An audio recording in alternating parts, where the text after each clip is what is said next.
Cool. Oh, no, I forgot to do that. I am scrambled, guys. So if there are people actually on right now, it has been chaotic. Just getting that video up and then having like a 20-minute gap to get things ready for this. It has been frantic. Well, no one's actually here, so I'm talking to myself. I do that a lot. It's kind of the whole purpose of this thing. All right, let's see. Oh, dang it. Hello, get me today, exclamation point. God almighty, I can't speak. Tech. Riley Wilson, how are you? Matt Smith, hello. It is getting busy up here in the chat, which is what we like to see. You missed it. I was talking to myself for a minute there, but basically I was saying I am scrambled right now because, as you may or may not have seen, I don't know if you saw it or not. Yeah, I just got done doing a silly season video, and we're talking about drivers moving and whatnot. Potentially, not everything's locked in, but just finishing that video, finishing up talking about that. I had about 20 minutes to kind of chill out before getting here, so yeah. Well, let's get back to the comments. Riley Wilson, who's the best driver right now? That's a good question. In Cup, I'm going to say Larson. In Xfinity, it's tough. Xfinity's tough because Austin Hill and Chandler Smith have both been fantastic this year. But Custer's been good, but Custer hasn't won a race. I'll go Chandler Smith, Xfinity, and Trucks Heim. No question. Corey Heim. I'm very high on Corey Heim, if you guys can't tell. Let's see. Hello, George. Hope you're doing well. Prescott, Arizona. I couldn't tell you where in Arizona that is, unfortunately. But hope everything is going well in Arizona. Here in Dallas, Texas, it is raining for the 4,000th day in a row. I'm very annoyed. It won't stop raining. I'm losing my mind. I just want like a week. 1 week without rain.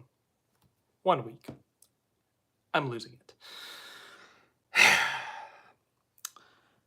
Get me today. Sonoma can't be your least favorite track. I'm just kidding. You can think. Allowed to have whatever opinion you want. I've always liked Sonoma. It's a unique racetrack. It's out west. It's elevation changes, which is what I love to watch in a road course. The racing there isn't fantastic. I will give you that, but it's just an older NASCAR track. It's been on the schedule forever. It's classic, but I've always liked it. I've always liked the hairpin at the end of the track. Tony Stewart, Denny Hamlin. Back in 2016, going up through the S's. I didn't like when they tried to do that inner loop kind of thing, that loop. What did they even call it? When they did that alternate course a couple of years ago. I didn't like that. I like the short shoot. So I've always liked Sonoma. It's a fun racetrack. It's unique, and it's a different place than we normally go to. So I've always liked Sonoma, but I know people may be different and whatnot. What's up, Craig? Hope you're doing well. Hope you're having a good day. Cloudy341 Blade, who do you think will be in the third airspeed car next year? Rumors have it Herbst or Briscoe, not Heim from what I'm hearing. I still think Heim. From that article that Bob Pockers said, it said that Heim is a likely candidate, but, funding could be an issue, or, maybe 2311 Toyota want to see him develop another year. But in my opinion, he's developed quite well. He's won, 9 truck races in the last 2 years. He's run well in the Xfinity starts he's had. So I think he's ready for the jump to Cup. And 2311, I think, is a great opportunity for him. They're going to have a big test, essentially, at Nashville to see how he does in that car. That car is going to be for him. I'm not expecting him to light the world on fire, go out there and win that race, even top 5, but I think he should be competitive, top 15, top 20 for sure. And if he can do just that, then he might get himself a Cup Series seat. So I'm very interested to see how he does. But I still vote Corey Heim. I think Corey Heim ends up in that third 2311 car. Finally, Fox will be gone after this weekend all year. I've been hearing together forever. Yeah, Fox, I personally think Fox gets too much hate. I was frustrated with them. The battle between Bell and Blaney is like super intense, and they cut to a crowd shot. That was frustrating. There's always a crash during commercials. Let's see. What else was I frustrated with? I'm going to say it. I don't like the whole Harvick use slang terms thing or use modern. I didn't even know what this weekend was. And I'm somewhat young. I'm in my early 20s. I had no idea what that word was. So that's been my biggest bother, I guess, with Fox. But other than that, I thought they did fine.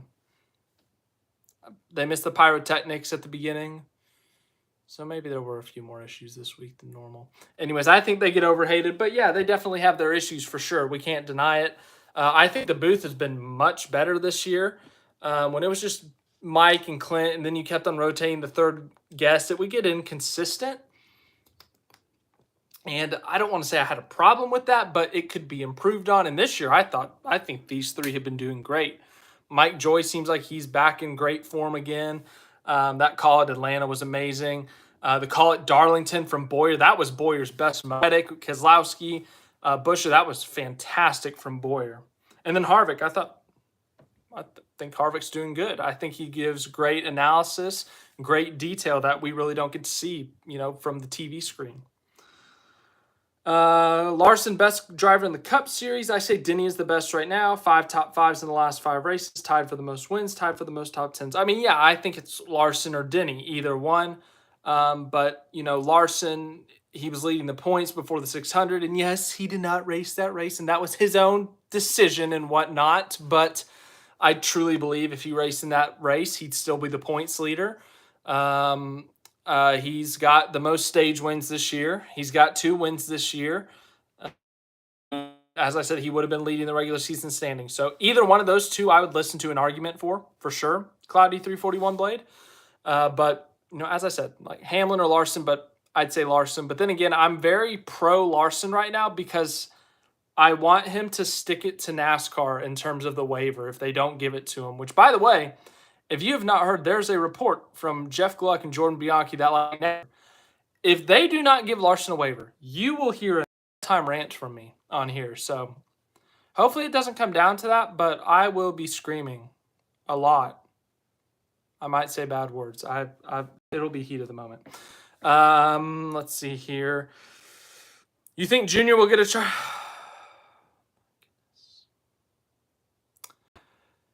Craig. The stream is lagging. Okay. Well.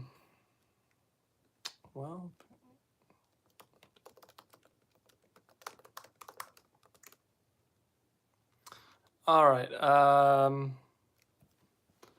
Let's see. We're going to test this out. It says my internet's working.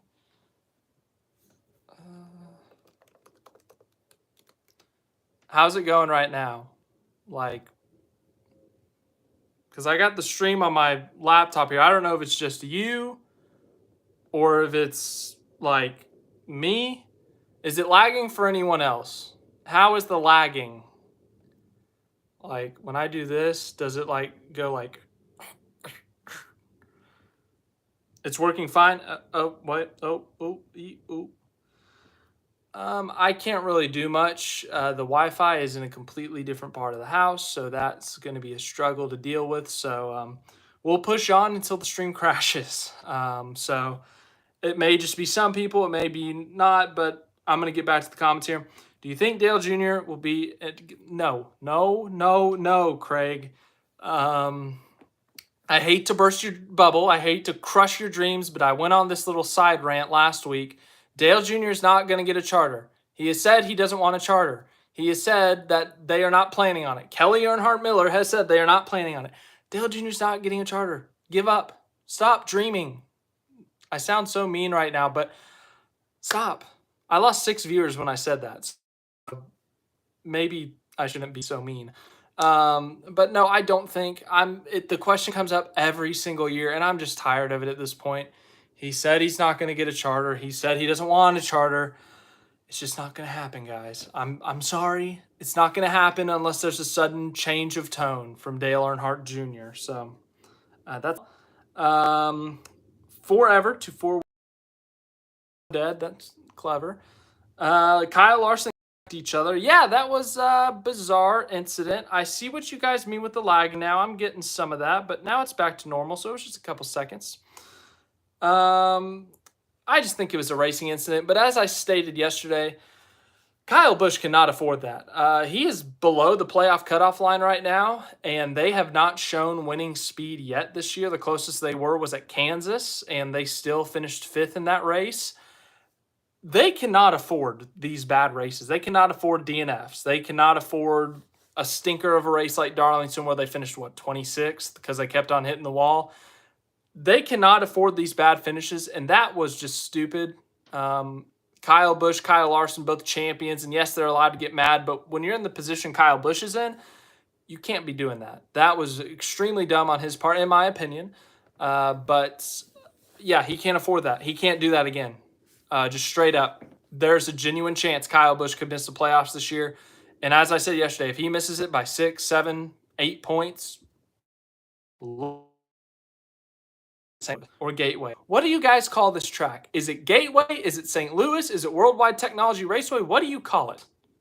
Because I call it Gateway, but everyone else says something different. And it bothers me.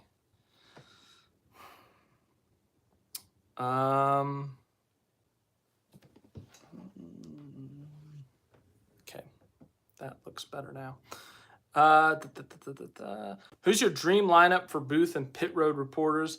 Alan Bestwick. Let's see, who else?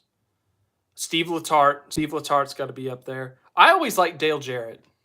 I don't know why, but just Dale Jarrett's voice I've always liked. So let's put those 3 in the booth. As for the pit road reporters, Marty Snyder, always good. Kim Kuhn, she's always good. Jamie Little's always good. Parker Kligerman does a pretty good job, so I guess if we're doing 4, we could do those 4. Those are just straight off the top of my head. That's who I thought of. So, yeah. Wow. We got 30 people here. So, thank you all for being here. It's a really good live stream, so thanks for showing up. Glad to talk NASCAR with you all. It will be the most unfair thing if Larson doesn't make the playoffs. I'm saving the rant. I am saving the rant. If they don't give it to him, I'll rant. If they give it to him, I'll rant for them taking forever. So there will be a rant. It's just a matter of the severity. Just prepare yourself. But it's all built up inside and it's ready to explode in ranting. I'm gonna have so much fun. The stream is lagging so bad. As I said, man, it looks decent on my end. It could be on your end. Every once in a while it lags on here, but there's not much I can do about it right now. So, apologies. Sorry. Oh, I think I saw that earlier. My bad. I was rereading an old comment. Unless it is still streaming, lagging bad. I'm behind on comments, guys, so you gotta give me a break here. Apologies. My bad. Hated it for Martin Truex Jr. and Kyle Busch. Yeah, Martin Truex Jr., definitely a not great day. Just the tire going down. They were in the top 5, and yeah, just one of these days, something's going to fall their way. They should have won Richmond. They should have won, what was the other one that they got screwed in the late race caution? Was it Kansas? Yeah, it was Kansas. They should have a couple wins at this point. It's shocking that they don't have it, but they'll get one. And this is a great race coming up for them at Sonoma. They won it last year. They've got 4 or 5 wins at this racetrack. So Truex is going to have a win this year. It's just a matter of where and when. But yeah, definitely heartbreaking for them that they just haven't gotten it done yet. They're 4th in the points and just haven't gotten it done. John Ray says it's working well. That's good. Paint schemes this week. What were my favorite paint schemes? That's in between the lanes. That's in between the lanes Cindric's car. I've always loved that Freightliner look. So a beautiful winning paint scheme. Good to finally see that paint scheme in Victory Lane. But Definitely did not expect it to be this week. I mean, Austin Cindric just both playoff bubbles got nuked this week by guys in black and blue cars. Shane Van Gisbergen burst through the Xfinity Series playoff bubble, but that was somewhat expected because of how good he is at the road courses and the Xfinity Series. He's arguably the top road course racer. Maybe Allmendinger, you could argue, is better, but it was gonna happen. Think about this: before the playoffs in the Xfinity Series, we had Coda, we had Portland, Sonoma, Chicago, Watkins Glen. You're telling me SVG wasn't going to win one of those 5 races? So that wasn't as nuclear as what Austin Cindric just did to the playoff bubble. Austin Cindric's best chances at the win entering this year, I would have said super speedways and road courses. I would have never guessed an intermediate. I would have never guessed Gateway.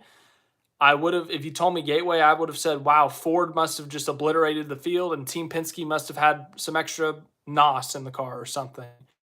But he was top 5 all day. He led 50-ish laps yesterday. Austin Cindric had genuine speed yesterday. He was ahead of Blaney up until that last pit stop. So it was a well-deserved win. Yes, he needed some luck to fall his way, but he was genuinely fast yesterday. This wasn't like some everyone crashes out on the last lap, some super speedway nonsense. He was fast yesterday. So destroyed the playoff bubble. My preseason playoff bracket is dead. I did not have Cindric. I did not have Suarez. So rip my bracket, essentially. But yeah, second in fantasy. So we will look at the fantasy standings in a bit. I'm very behind on comments. People need to stop with the Dale Jr. stuff. I agree. Yes, Craig, you can dream of charter, but I'm sorry. I am being realistic here. It's not going to happen. Did you enter Denny Hamlin's bracket challenge? Yes, I did. And it's over. I had Martin Truex Jr. and Alex Bowman in my final 4. I had Alex Bowman losing in the championship to Tyler Reddick. So, yeah, my bracket. If I had a paper bracket, I would have shredded it. Alex Bowman was running 6th with like 20 to go, but then he had a brake issue, and so he didn't finish the race.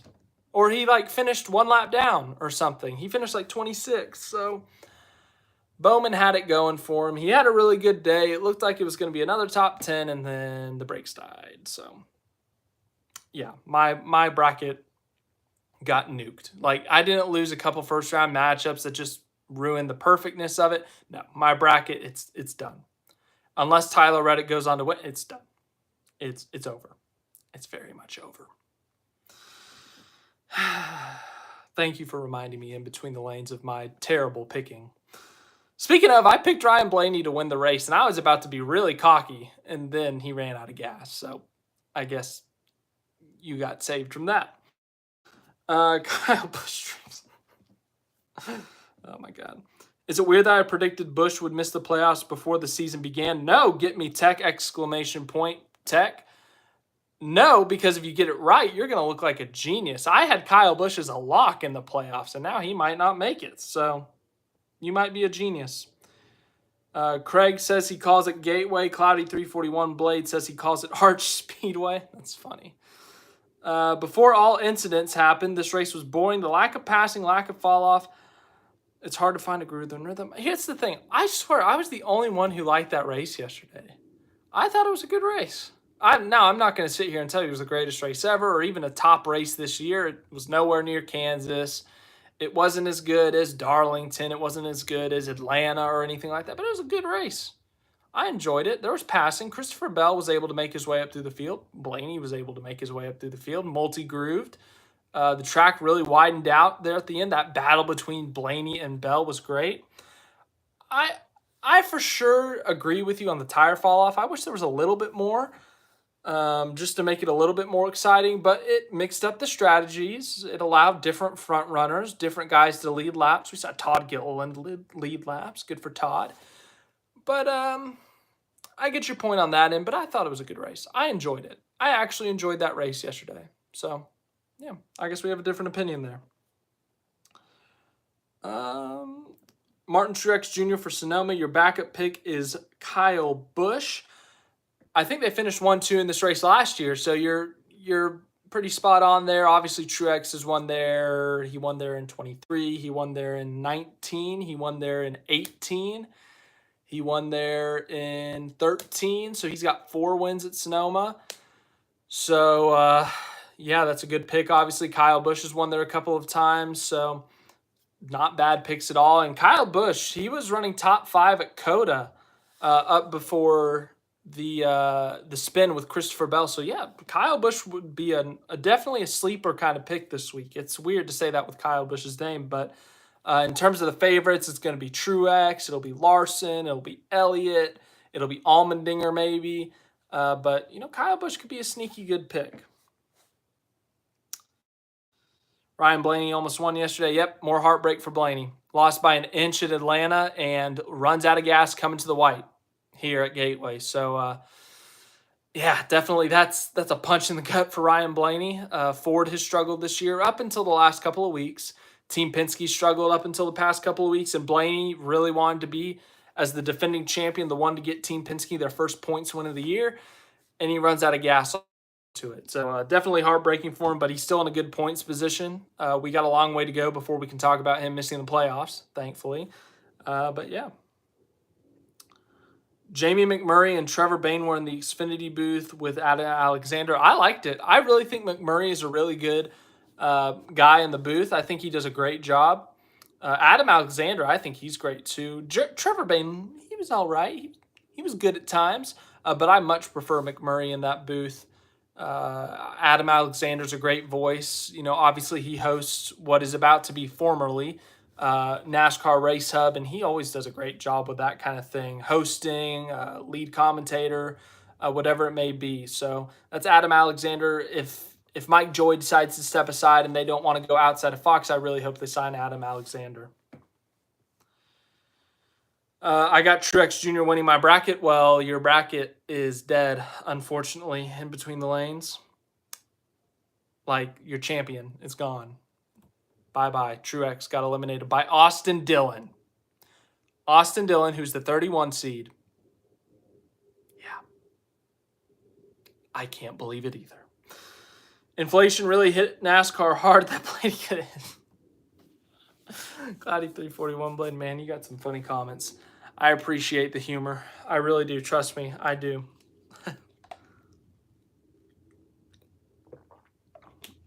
Fox went to a commercial after the first corner of the race at Portland this weekend. That's disgustingly bad. I don't remember that. Sam Mayer got spun. I remember they showed that. I don't remember that. So you're going to have to refresh my memory. Can you talk about the Truck Series playoff bubble? Sure. Let's do it. So, fun fact, I was doing some research last night, and there's only 3 races left until the Olympic break for the Truck Series.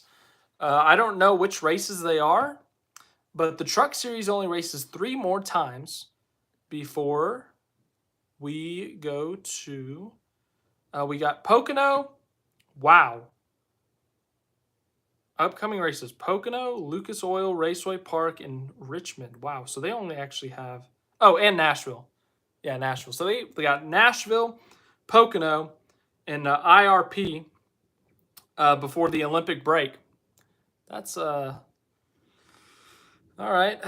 Well, that has been a certified Truck Series moment. They always have the shortest schedule, but all right, let's look at your Truck Series playoff bubble. It was recommended to look at this bubble. So let's do it. The playoff bubble, well, dang it, where's the playoff standings on this website? Okay. So Eckes is in with 2 wins. Corey Heim is in with 3 wins. Nick Sanchez has 2 wins. Raja Caruth has a win. Those are your winners so far this year in terms of full-time drivers. Kyle Busch has won a couple of races and whatnot. But as for everyone else, Majeski is safely in right now.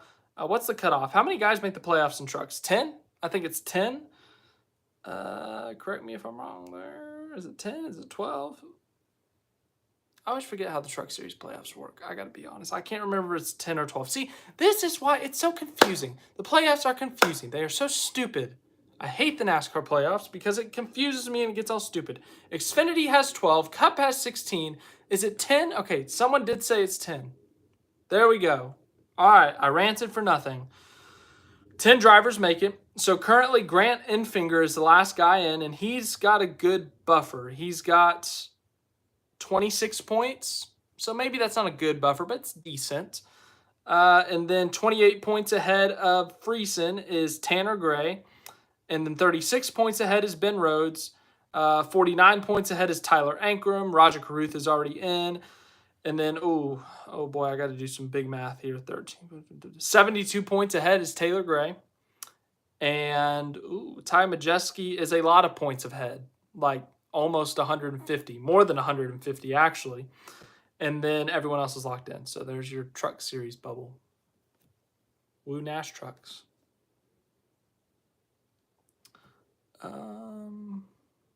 Where did I leave off? Truck Series playoff bubble. Add Chase Elliott and Michael McDowell to the list. I'm assuming you're talking about a contenders at Sonoma. Yeah, McDowell. I forgot to mention McDowell somehow. Even Cindric. You know, he's a great road course racer. So I find it funny both of Cindric's wins came at the expense of Blaney.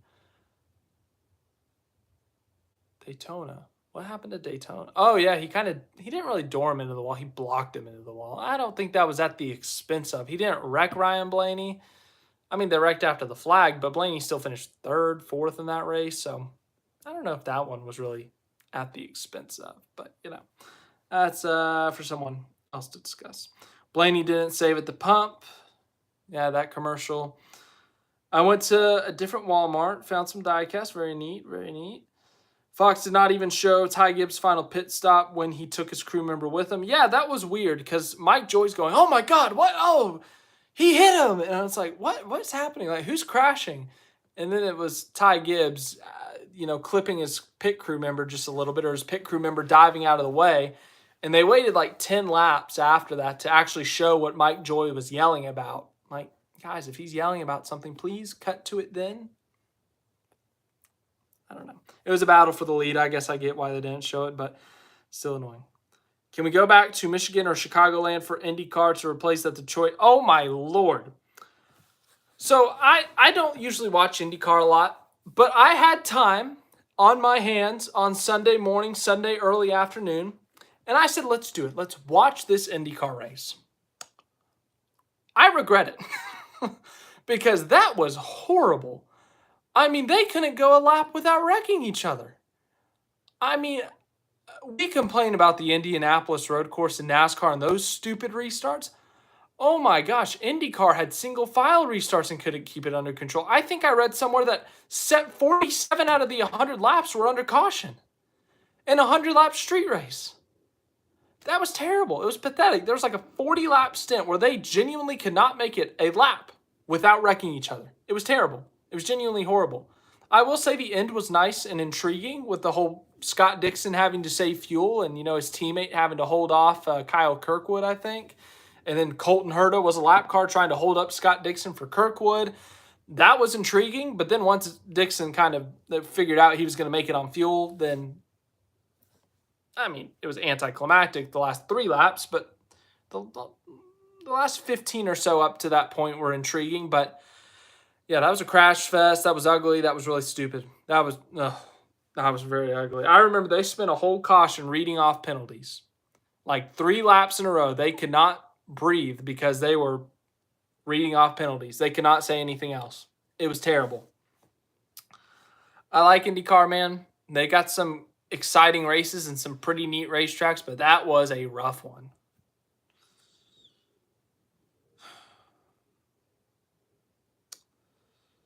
Apparently, it was raining Saturday in Gateway during the regular scheduled time. Yeah, so Gateway, the Truck Series race, and Xfinity were running at the same time. So I actually did not watch most of the Truck Series race. All I know is Corey Heim won again. No shock there, but there was nothing really big that I think I missed. I haven't gone back and watched the highlights, but I was a little occupied with Portland into the Xfinity Series, which had an exciting race. So, yeah. The Cup Series. All right, let's just go through all the bubbles. Get me today, ! Tech wants to know all the playoff bubbles. So let's do it. Let's start with Xfinity. So the Xfinity Series stands like this. The Xfinity Series has a few drivers locked in on wins. We have Austin Hill locked in, Chandler Smith, Justin Allgaier, Jesse Love. They are locked in on wins. Shane Van Gisbergen is locked in on a win. Sam Mayer is locked in on a win. Eric Almirola is part-time, so he doesn't count. Truex is part-time, he doesn't count. So those are your 6 in on wins. And then 12 make the playoffs. But the problem there is we do have one below the 12th place standing, Shane Van Gisbergen. He is in the playoffs, so that means 11th in points is the last one. Wait. Sam Mayer's in. Oh, God. Where's the bracket? The NASCAR app has the... Do I have the NASCAR app on this thing? Give me a second, guys. Oh, wait. The NASCAR app doesn't work on... Oh, my God. Oh, my goodness. You're going to have to give me a second. Xfinity Series Play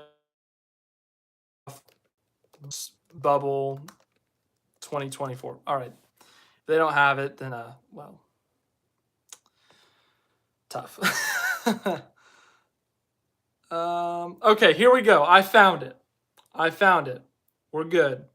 Shane Van Gisbergen is in. Sam Mayer is in. Jesse Love is in. Chandler Smith is in. Justin Allgaier is in, and Austin Hill. Cole Custer is plus 147. He's going to make it. Riley Herbst is plus 50. AJ Allmendinger is plus 52. Sheldon Creed is plus 26. And Parker Kligerman is plus 14. So that means the first one out is Sammy Smith. That means he is minus 14. Ryan Sieg is minus 34. So that is your current Xfinity Series bubble. Now, how do I get this for the Cup Series playoffs? Oh, here we go. Cool, they have a separate tab for that. I did not know that. I was doing all this math in my head for nothing.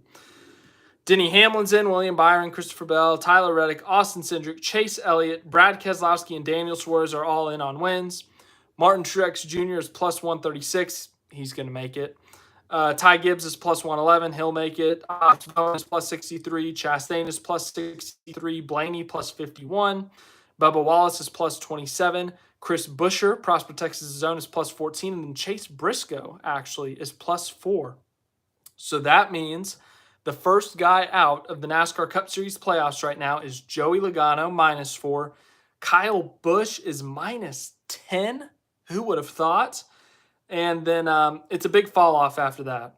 Like a really big fall. I'm talking like almost 100 points. Like a really big fall off after that, guys. So Kyle Busch and Joey Logano are most likely going to be the guys to point their way in that are currently below. Everyone else needs a win. But if someone else wins, ooh, like imagine if Josh Berry wins. Ooh, Kyle Busch and Joey Logano, they better start praying. Let's see. Truck Series needs more races. Too many empty slots in the schedule, more gaps in it than the IndyCar schedule. Yeah, the Truck Series schedule is very random. I get why they do such a limited schedule because of money, and that purse is really small. But the way it's spaced out, like we've had such a front-heavy schedule with the trucks, and we've had a couple big gaps, but then we have this like 2-3 month period with 3 races. Like, how did we get here? So I wish they would space it out a little bit better, but at the same time, they do follow the Cup schedule. You know, they follow Cup to some places, so they can't control all of that. But I get your point for sure. How do you rate Cam Waters and Will Brown's chances this week, says Anthony Denny. Good question. Cam Waters and Will Brown. So they're both going to be in decent cars. The RFK cars, they're good. Brad Keselowski's not a good road racer, so you can't look at his numbers. Chris Buescher, though. Chris Buescher is consistently top 10 at these road courses, but he's never shown winning speed. He's always been 6th to 10th, maybe a top 5. He's never put up there with Reddick, with Elliott, with Larson, with McDowell. But they have had speed, and the road courses, short tracks have worked out well for Ford. So Cam Waters, road course, I definitely give him a better chance than an oval. A top 10's possible, I would say. And here's the thing about Sonoma. It's a track that all these guys have been to in some way, shape, or form but it is a repave, and the repave could make it a little bit more interesting, might, even things out a little bit. But once again, I think a top 10 for even both of them is possible. I'd say Will Brown has a little bit of a better shot here. Chevy has been better at the road courses historically in the next gen era. Larson has won races. Reddick has won races back when he was with Chevy. Byron is the most recent road course winner. He's won 2 of the last 3 road courses. AJ Allmendinger's won a race, Shane Van Gisbergen. So I would say I'd expect Will Brown to be better. And also RCR with Kyle Busch had top 5 speed at COTA before a late spin, and he ends up finishing 8th still. So I think a top 10 is possible for both. A win, I know we look at what Shane did last year and we're like, oh, watch out. But unlike Chicago, this is a track that all these Cup guys have been to. And once again, the repave could make things interesting, but I don't see a win in the cards for either of them. But I'd say Will Brown, 8th, Cam Waters, 12th. That's my early prediction right now for their Cup Series debuts. I have no, scientific data for that. I just listed a bunch of numbers for teammates. Ty Gibbs, Sonoma winner, possibly to the list of Sonoma as well. Yeah, Ty Gibbs is a decent road racer. He was really good at COTA this year. Qualified top 3, finished top 5, I want to say. Correct me if I'm wrong there, but he's won at road courses in the Xfinity Series. He's shown speed at the road courses and Cup. It's possible. We don't see a lot of first-time winners at Sonoma, but it's possible. Crazy enough, Gibbs' pit crew member was his cousin. Yeah, I forgot about that. IndyCar doesn't need street courses anymore. These cars are like F1. It takes up 50% of the street. I couldn't tell you. Didn't see the truck race, had the Xfinity Series race. Says in between the lanes. How come only Xfinity runs Portland? It's a pretty small facility from what I see, just from the pictures and the videos and the broadcast. It's a small facility, so I don't think they're quite ready for a Cup Series race, and maybe not even a doubleheader with a truck and Xfinity. But I think a truck race could be fun there, but turn 1 would get very ugly for the Truck Series. So I think that's why. That would be my guess. It's crazy how Justin Haley is outrunning his old team, finishing 9th yesterday. All right. Here's the thing. It's mind-blowing how Justin Haley left Colleague, and we were all like, what are you doing with your life? What have you just done? You just left Colleague Racing, who has promise, for Rick Ware Racing, who is literally the meme of NASCAR. He has flipped that script. Colleague has not been good in the Cup Series this year. Their best finish has been 10th with Hemrick at Dover, and that was kind of a strategy play. But once again, it's still a top 10, good job for you. Cool. Other than that, what has the 16 done this year that's significant? SVG led some laps at Talladega. That was cool. Have they done anything else? I'm genuinely thinking, what else has the 16 done this year? Whether it's SVG, Allmendinger, Josh Williams, Derek Kraus, Ty Dillon. Well, some of your problems I just listed, actually. But point being, what has that 16 car done this year? I'm waiting for you to respond. You, one of the 19 people. What has the 16 car done in Cup this year? Yeah, they haven't done much. So Colleague has been very bad this year on the Cup Series side of things. Xfinity Series, they've definitely been a step down from what they usually are, but Allmendinger still top 10 in points, maybe even top 5 in points. Shane Van Gisbergen just won a race. Josh Williams exists. He's had his flashes, though. I will say Portland, specifically, he finished 7th. But Colleague's taking a step down. Xfinity and their Cup team is a disaster right now. But part of that's just who you put in the car, man. Just to be blatantly honest. But as for everything else, Rick Ware Racing, if they just take Cody Ware out of that second car, they're a very serious team. Now, that doesn't mean they're a serious contender. When I say serious, I don't mean that as a team is serious, that means they're going to win. But when I say serious, I mean they're trying hard to improve themselves. They are putting in the time, the effort, the resources. Rick Ware Racing is doing that. They put Justin Haley. They went and not stole, maybe they did, but they got Justin Haley in one of their cars, a young prospect, and he has been killing it. They have that alliance with RFK. They've been killing it. They have top 10s at non-super speedway ovals. For Rick Ware Racing, that's a huge deal. So that team is taking a massive step up, but that second car, just give it to Kaz Grala, man. Just give it to someone else. Kaz Grala's have actually been doing decent this year. He's had a couple of top 20s. Cody Ware, man, he caused 2 wrecks in the first 20 laps of yesterday's race. I get he's your son. I get you love him.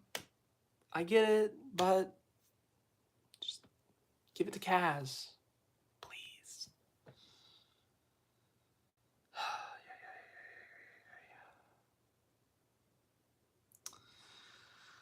Hendrick struggled yesterday. Yeah. Elliott and Larson looked good at times, and even Byron when he got the track position, but overall they were nowhere near Gibbs or Penske.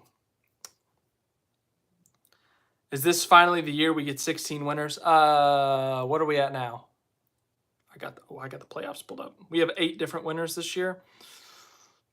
Truex will win. Gibbs will win. Bowman will probably win. Well, this is before the playoffs. That's the thing. We've had more than 16 winners. In 2022, we had like 19, but the problem was Kurt Busch won a race, but he didn't participate in the playoffs due to his injury. And then in the playoffs, Eric Jones was not in the playoffs, but he won a race. Someone else won a race that year. Bubba. It was Bubba. Bubba wasn't in the playoffs, and he won a race. So we've seen more than 16 before. It's just a matter of 16 winners to make the playoffs. No, we're not going to see 16 winners before the playoffs, to answer your question. I would be shocked.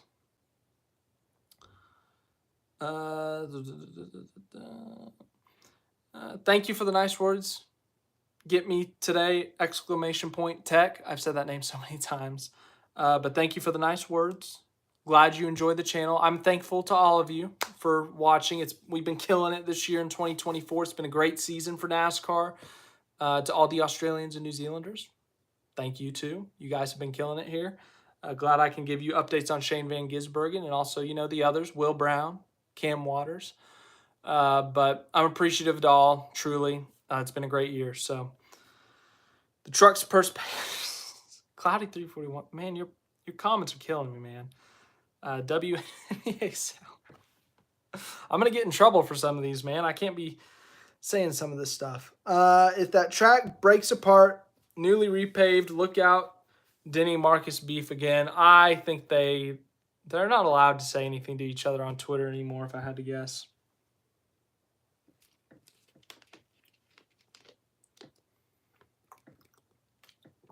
People take SVG's win at Chicago a little bit too much. The reason he won is because he's used to street course racing in the V8 supercars.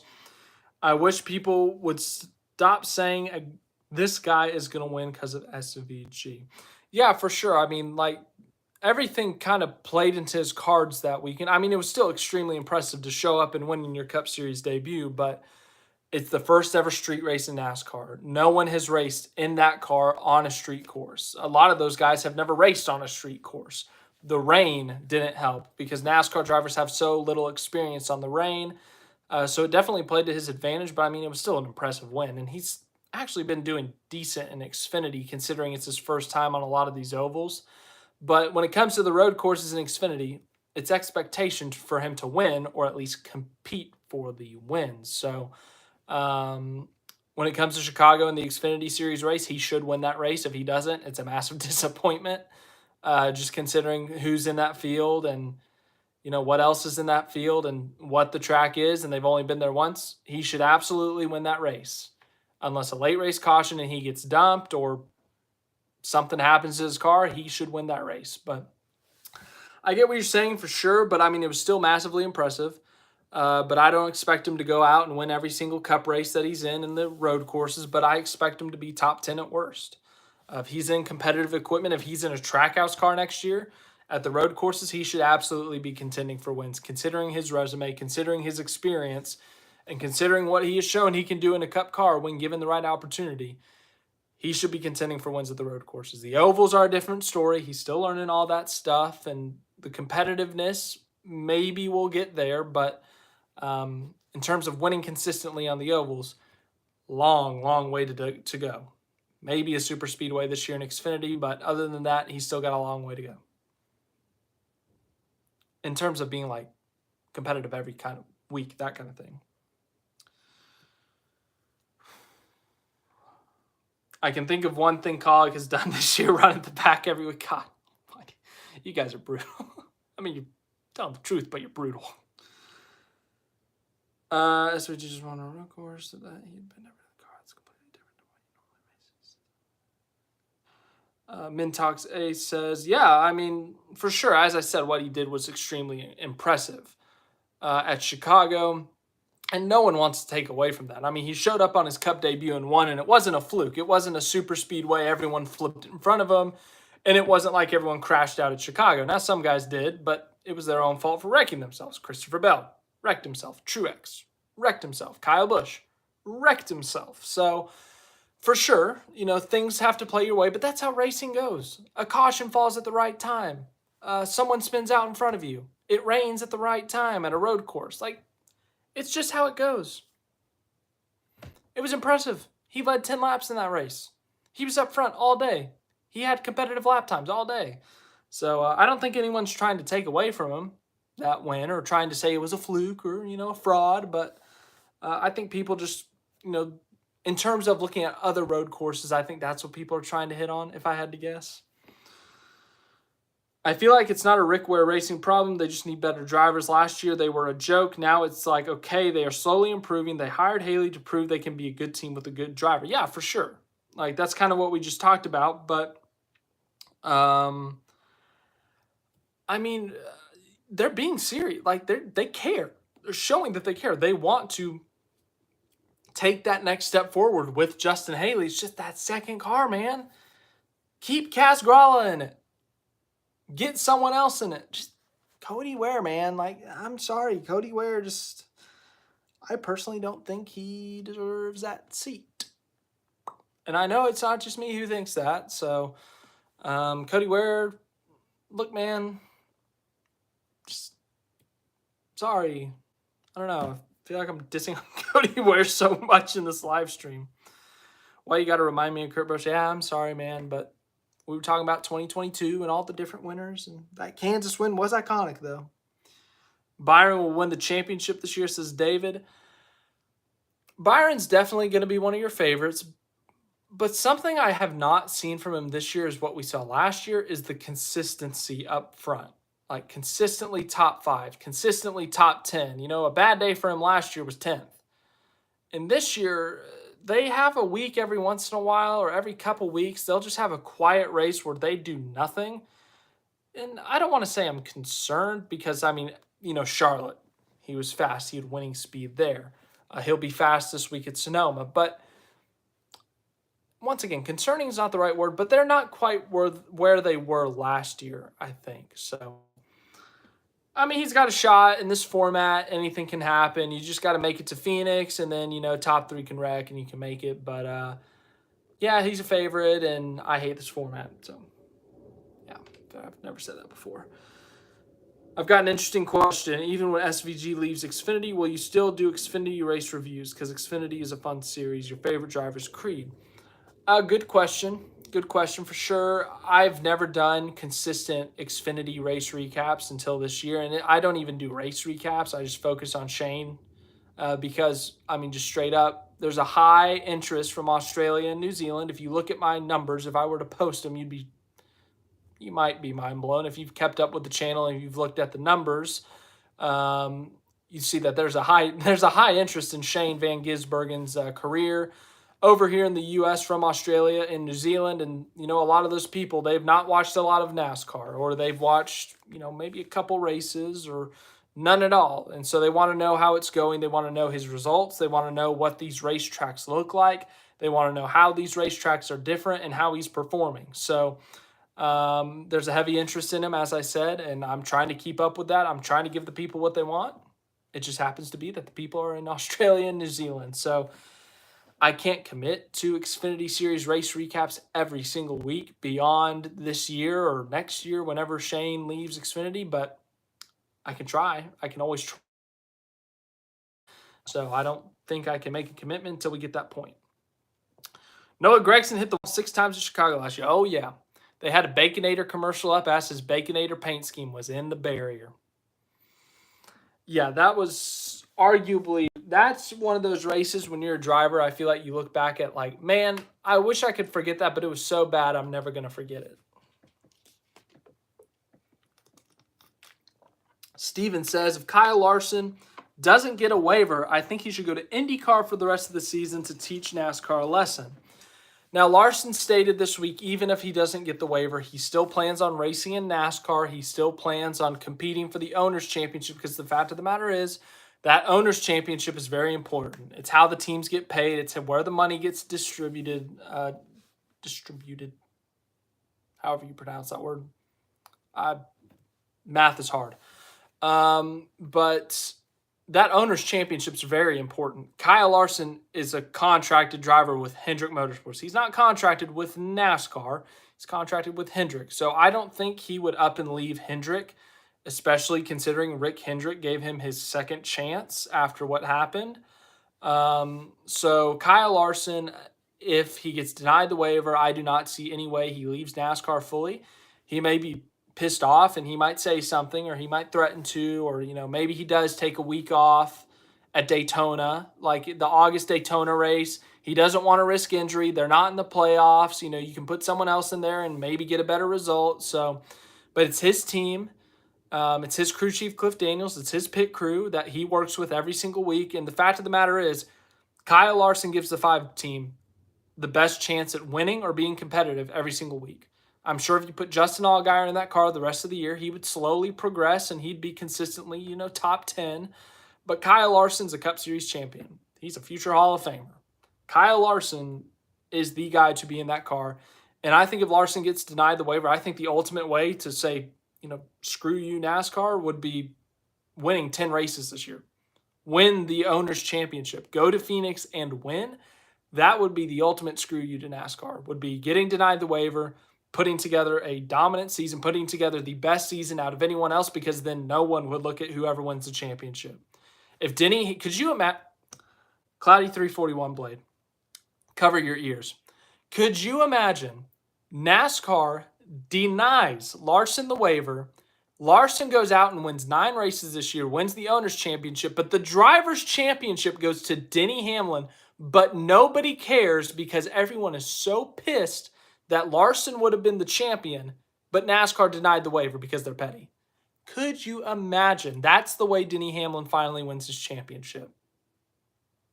Just throwing it out there. How funny would that be? That's how Denny finally gets it. That would be hilarious if you ask me, but yeah, man, as I said, I am saving the rant either way for a video whenever they officially confirm or deny that he is in the playoffs. So I guess you got that to look forward to, me ranting at something. Is this the silliest of silly season with all the surprising moves? I still think 2022 was the craziest with the whole Reddick thing and Kyle going to RCR. Oh, man, 2022 is going to be hard to be topped because nobody saw Reddick leaving RCR at that moment because his contract was up at the end of 24 or the end of 23, and nobody saw him going to 23-11. That was out of nowhere. And then, of course, no one saw the Kyle Busch thing escalating to he might leave. It was, yeah, for sure, he's going to resign. There's no way he doesn't to. Okay, there's a small chance to, oh, this is real. This could actually happen, but I'd still lean towards Gibbs. Oh, he's gone. Oh, he's gone. What? So, yeah, 2022 is going to be hard to be topped just because of those two specifically. I mean, you look at where else in the landscape, what else happened that off season or that silly season? Trying to think. I can't even think of it. I don't know. But yeah, it was an exciting time. I disagree when someone said Byron will win the title. He has regressed the last few weeks. Yeah, we just kind of talked about that. Jesus Christ, cloudy. Detailed by Ben. Love the focus on Shane as an Australian. I'm trying to get up to speed with NASCAR and also want to see how he's viewed there. Yeah, I'd say for the most part in terms of how fans view him, I mean, he hasn't really done anything to be negatively viewed. I think people appreciate a neat story, a unique story, and I know we saw Marcos Ambrose come over here about a decade and a half ago.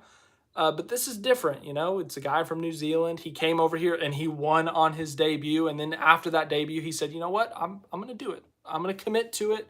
I'm going to fully come over here, live in the United States, race in the United States in NASCAR." And you see a bunch of SVG gear at the racetrack. You see New Zealand flags, Australian flags. I know he's not from Australia, but Australian fans come over to see him. New Zealand fans come over to see him. So for sure, it's pretty cool to see. But I think it's a pretty positive fan response for the most part.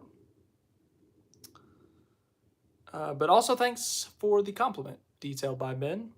I appreciate it, so thank you.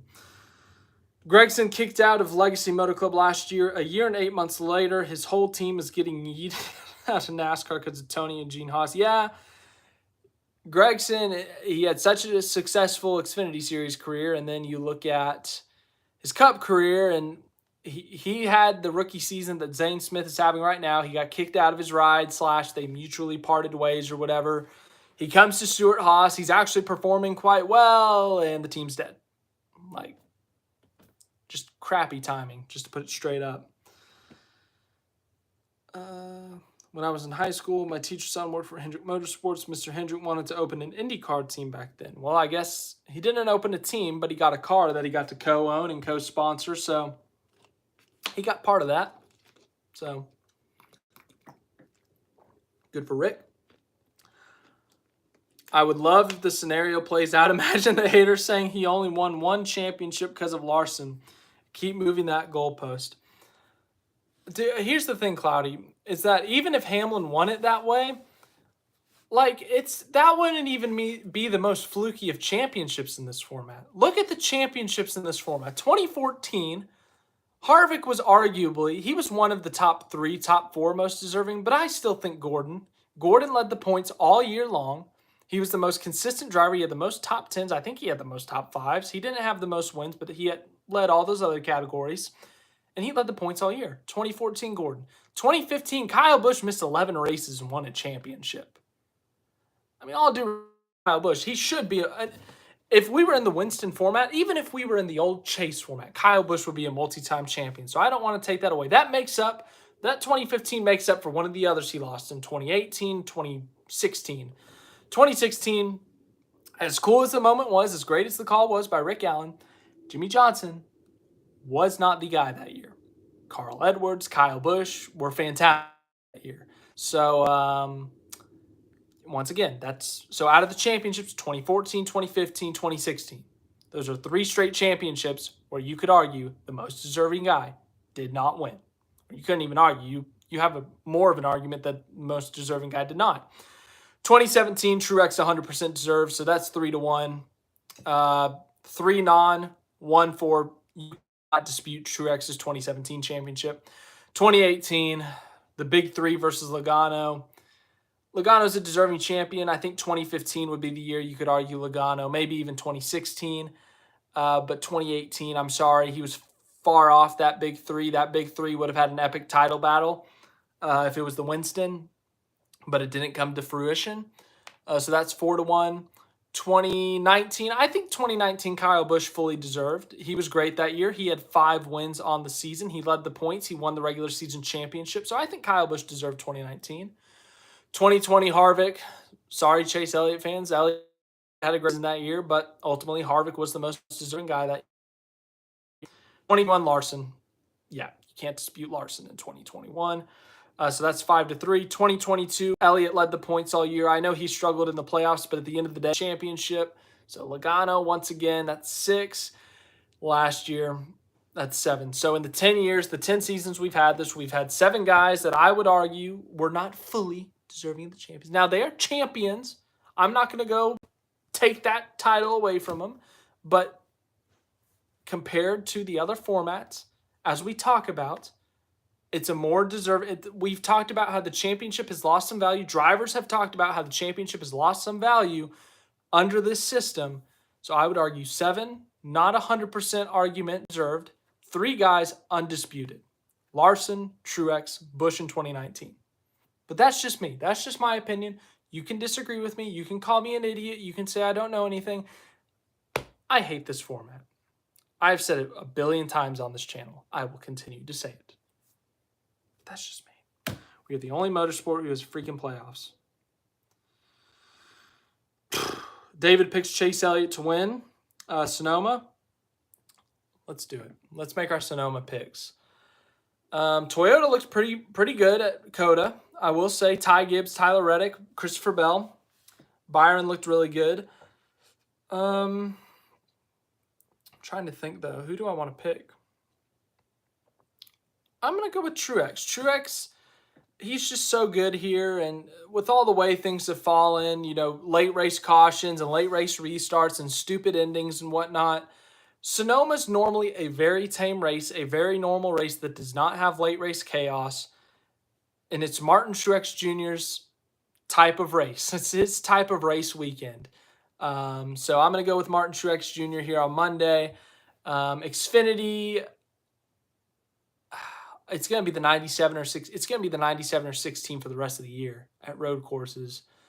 I know Larson won at COTA, but that was a late race crapshoot, and you know SVG and Hill kind of knocked each other out. And that sounded weird. They knocked each other out of contention there late. But we got some Cup guys in the field. Xfinity. I picked SVG to win Portland, and he won Portland. So, good job, me. And I will say, the biggest concern coming into these road courses is that he doesn't have the experience. But, you know, he's very quick at learning these road courses. But he did do a tire test or some sort of wheel force test at Sonoma in the Cup car on the repave. I think that could play a factor. I'm going to go for SVG back-to-back in the road courses in the Xfinity. So, Cup Series, I'm going Truex. Xfinity, I'll go the 97. Whose phone is freaking ringing? Is that someone outside? Are they on speaker? Get off speakerphone.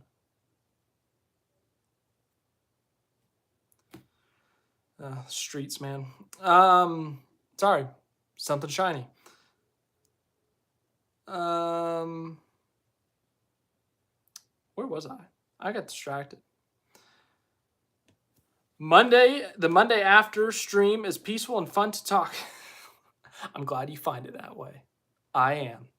I'm glad you enjoy the Monday after. I'm glad I started it this year. This has probably been the best one so far this year. So I appreciate the support from you all. I truly do. As I said earlier, it's been a fun year. It's been a fun season. These live streams have been good. I'm glad I started this tradition, if we can call it that. Are we calling this a tradition? I don't know. I'd call it a tradition. Once again, what do I know? Larson isn't in the Xfinity race. Yes. Oh my gosh. How could I forget? Said heads unite. Boris Said is in the Xfinity Series race. You know what I need? Do you know what I absolutely need this week? I need a Shane Van Gisbergen versus Boris Said battle for the win. I don't care how. I don't care if it's strategic. I don't care if they have to bump and run each other for the win. That would be the coolest scenario. Could you imagine? Boris Said bump and run Shane Van Gisbergen to win at Sonoma. That would be so cool.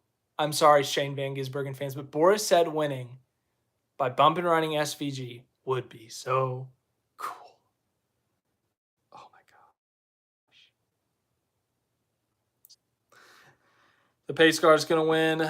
Road course races, they're always so chaotic. COTA wasn't chaotic this year in Cup. Xfinity, oh my Lord. It was normal up until the late race restarts and everyone started killing each other. Nick having a midlife crisis. Someone outside his house talking on the phone. No, I'm serious. So the corner that I'm on, everything outside is loud. Like when it rains, it sounds like a war zone. When we had 70, 80-mile-an-hour winds the other week here in Dallas, Texas, oh boy, that woke me up at 4 a.m. The corner I'm on, the way the wind hits it, the way the wind hits the rain hits the gutter right next to me, it is so loud. It's so loud, man. And whenever someone's outside, I can hear everything. Just the way everything hits this corner, it's so loud. So, anyways, I keep getting distracted, man. Man, it's crazy. The only two Cup guys on the entry list are Gibbs and Nemechek. Yeah, Gibbs is in the 19, Nemechek's in the 20s. Eric Almirola fired. Like, has anyone figured that out? He got booted last week, but is he fired? Like, fully fired? I don't know, man. I'm kind of nervous for him, but what other Cup guys are in there? Nemechek, Gibbs. I thought there was another. I've been wrong before. I'll continue to be wrong, but I could have sworn there was another one. Maybe I was thinking Boris said. Maybe he's still Cup in my heart. I can only imagine 4th of July. Yeah, man. I wasn't here last year. I was back in Alabama for 4th of July last year, so I mean, surely I go to bed pretty late, so surely the fireworks should be over. And I'm in a pretty densely populated area, so there should not be fireworks anywhere near here. But you never know. You never know, man. It's the United States of America. Everything happens.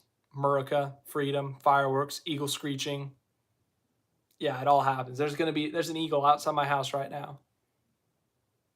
No, there's not.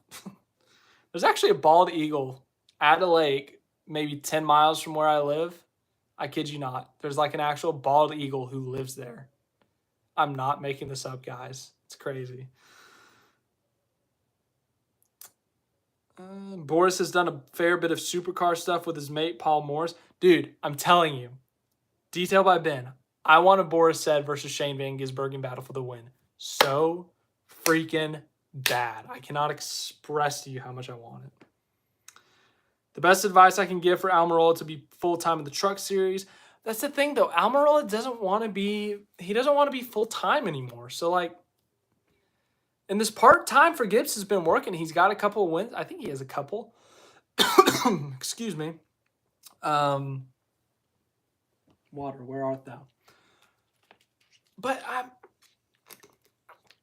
he's been part-time. He's gotten to go home, enjoy his family. Like, if he truly wants that, why would he go back to full-time? I know Truck has a much lighter schedule, but that's still 22, 23 races a year.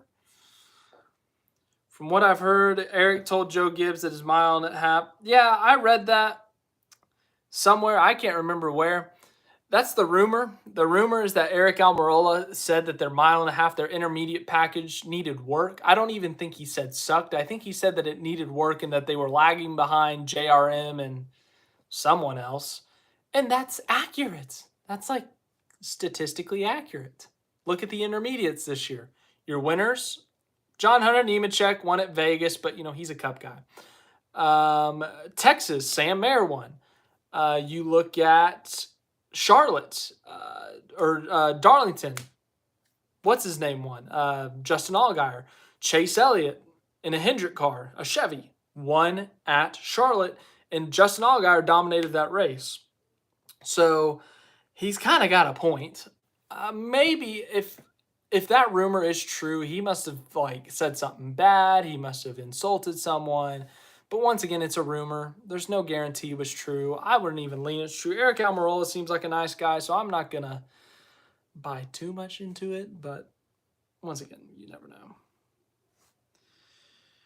Well, it's been a fun live stream, guys. Hello, Daniel Barry Sports Highlights. You got here for the end. Just eat dinner at some point. But I got to get going here, so I'm glad that this was a great live stream. You guys asked questions. It took me forever to catch up. That's always a good week on this live stream when it takes me a long time to catch up. So I appreciate you all. I truly do. Thank you all for the support and all that stuff.